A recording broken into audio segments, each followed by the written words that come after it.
Boy refuses to remove hat, principal follows him. The east side of Indianapolis Stonybrook Intermediate and Middle School does not allow children to wear hats to class, like many other schools across the nation.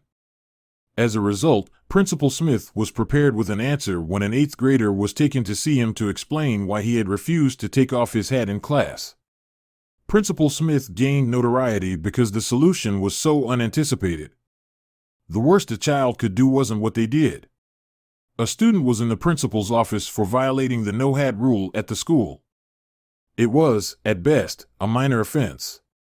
However, the boy's sullen, defiant response left him wondering whether there was more going on.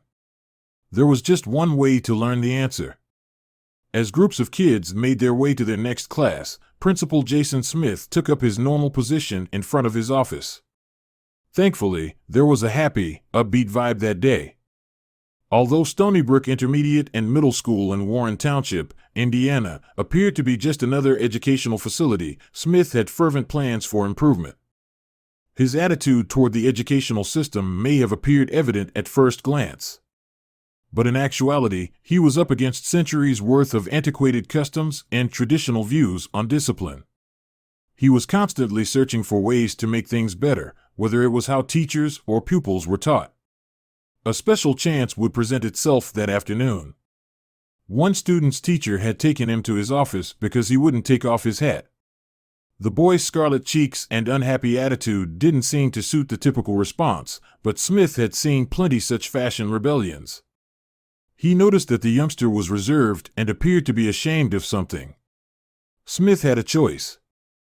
Giving him detention and calling his parents would be the traditional response. Smith, though, detested that route to the core. He had to instruct, direct, and assist students as a principal. The second option needed a little nudging. He questioned the youngster, "Why won't you take off your hat?" Smith made the decision to look a little further. The young man lowered down in his chair and shrugged lightly, as if bracing himself for a lecture or worse. Smith made another attempt. "Did anything difficult occur today?" The boy looked up at the rim of his cap instead of shrugging. He said something to himself. Smith was not going to allow it to come to that. Eventually, after some mild pressing and prodding, the young man grudgingly removed his cap. Smith rubbed his brow in an effort to pinpoint the issue. The child claimed that he had just had a fresh haircut. But it was horrendous, and he felt ashamed of it. Smith could only identify one issue. The cut itself wasn't actually flawed in any way.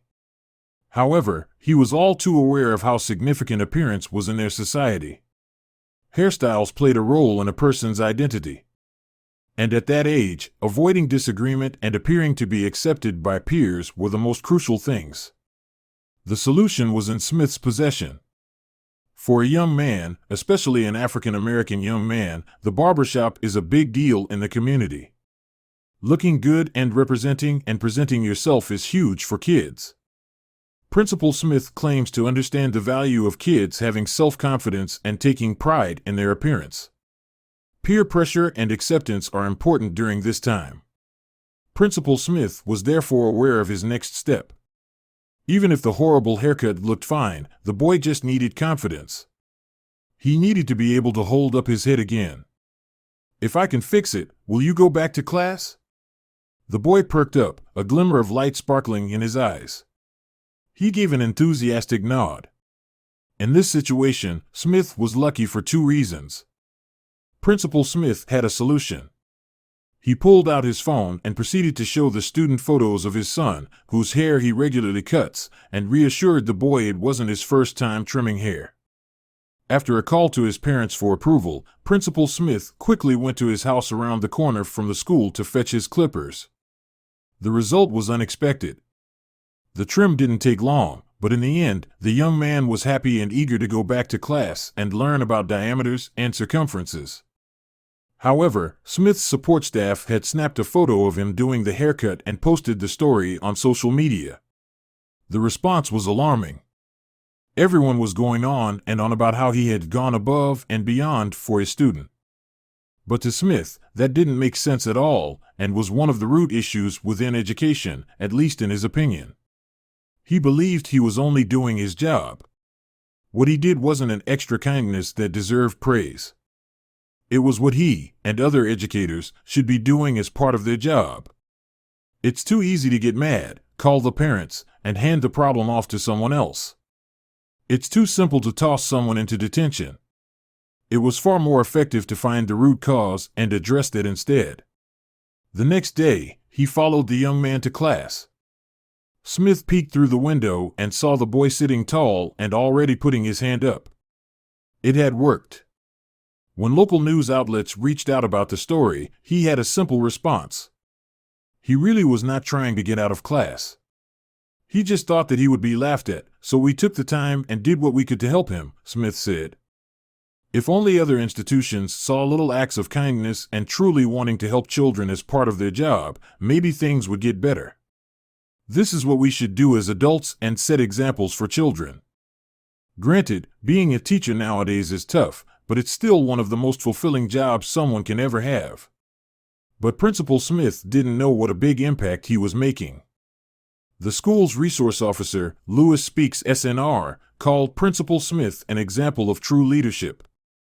The principal could have easily called the child's parents and put him out of school for a day, but he took time out of his busy schedule to make sure the student was successful in completing his first day of school, said Speaks. But this was not Principal Smith's first memorable act of kindness. Speaks SNR called the incident a touching moment, but actions like that are not unusual at the school. It seems it's something that happens frequently. A couple of weeks before the haircut incident, Speaks recalls a fifth-grade student that had walked into Principal Smith's office complaining about his shoes. What the principal did next was not what you might expect. The soles of the student's shoes were falling apart. The student was embarrassed by this, making him not want to go to school. Speaks says the principal gave the student a brand new pair to wear. Out of the goodness of his heart, he managed to restore the student's dignity. But this was not the only Good Samaritan in the area. Speaks heaps praise on another Good Samaritan who helped out at Stonybrook Intermediate and Middle School. LaDon Allen is a local barber who left his shop one day to help another student with a haircut at the school. These two didn't do these wonderful gestures for any accolades. They did it because they understand the concept of leadership, said Speaks. However, Principal Smith does not want to be put on a pedestal. Speaks emphasized the importance of Principal Smith's acts of kindness and said he remembers how frustrating it can be going to school without a proper haircut. He added that small gestures such as a haircut and a pair of shoes could be critical for a young person's self-esteem. It's definitely not out of the norm for him to make such gestures, but he doesn't like the publicity, Speaks said of Smith. Speaks says, it could have been so easy for the principal to just turn the kid away, but he chose to sit down and listen. We are eternally grateful to have such a thoughtful person leading us here at Stonybrook. In today's day and age, we need good role models for our kids. I thought it was a very wonderful, selfless act. Then, the student came back to the office. According to Speaks, the student apologized to the teacher and principal for his behavior. He said that he wasn't trying to be difficult or wanting to get out of school. He was just so embarrassed and didn't see a way forward. Now, the student even frequently stops by Principal Smith's office to talk about his day. Little did the principal know that he would be thrust into the spotlight. The story about the principal helping out the student was posted on social media by Lewis Speaks SNR. It resonated with the people, and the story went viral. But Principal Smith doesn't believe that he went above and beyond his role in any way. He feels that this was part of his job, to help students and solve problems instead of making them feel worse. But he wasn't ready for the feedback he received on social media. One admirer tweeted his praise for Principal Smith, saying, "Finding solutions instead of creating more problems. Thank you, Principal Smith. This is the best and most constructive way of handling problems. I know he won't be able to handle every problem this way, but kudos to him," a fellow teacher commented. Then, Principal Smith would explain exactly what he was trying to do. Principal Smith says, "We are not disciplining with a hard fist. You could call and have the parents pick up the kid for defiance. Or you can sit and get to the root of the problem and see what I can do to help you. What do you need right now?